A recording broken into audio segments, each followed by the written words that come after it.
Hello, my name is Jorge Oviedo, and this is my presentation on my Project 6 magazine spread.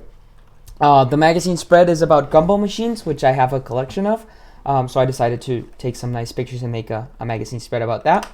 So my goals were to achieve a reminiscent picture for Gumball machines and try to sell them to the public, and basically just identify with people who represent with them and grew up with them. I wanted to advertise the Gumball machine world as a collector. It is very much something that I would enjoy in a magazine spread. So the spread includes an image of a big Gumball machine as well as an image with three and multi-purpose machines, and then a final showing the life cycle and those that are not in the best conditions but are still worth quite a bit of money. So first of all, I have the hero image for my light diagram for my hero image. This sketch is just a lighting diagram. The first two I didn't really like, but basically I have a softbox here and a normal light here.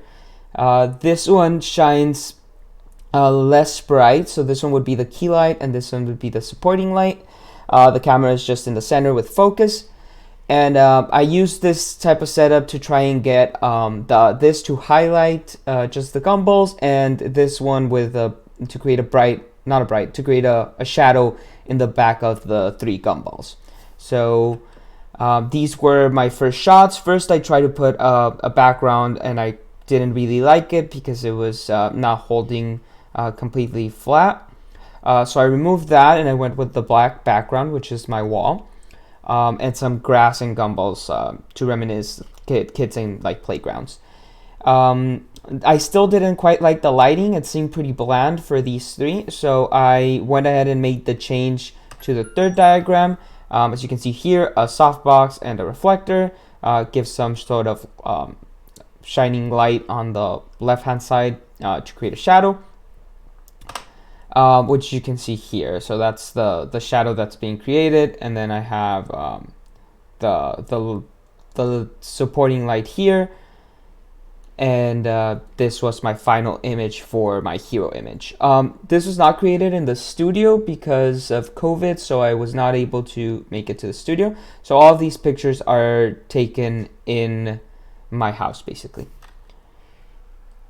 So moving on to my first supporting image, I just have a big Gumball machine that I wanted to take a picture of. I added some blue light and gel, and then I did some backlight and a key light. So I have a three-point lighting. So key light, supporting light, and the backlight. Basically, I liked it a bit more shadowy.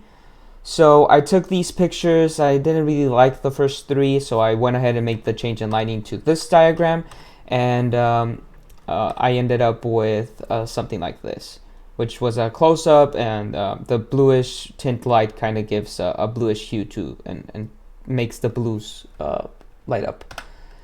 Then I have the final supporting image, which is two small Gumballs that are not in the best conditions, but are still very good for their age. So I just have that set up with tools in the background, and then the light is just coming straight from the top, as you would see in a second. So these were my in progress images. I didn't really like the clutter of having all three and kind of disassembled, so I went ahead and just removed, and I left two of them. For this, I just put two soft boxes from the top for the diagram, but basically it was just one big light coming from the top. So this was my final image with the tools to show the repair going on in the Gumball machines. Then this is my initial sketch of my InDesign, which was two supporting, one big. I wanted to make this my hero. But it didn't really work out because I didn't really like the picture that much to be a hero. So I changed it to have the three Gumball machine as my hero. And then this is my final advertising spread with my hero here. And then my two supporting images here with kind of a caption to try and sell these. And the Relieve the Magic to reminisce about the childhood. This was my presentation for my final advertising spread, and I hope you enjoyed.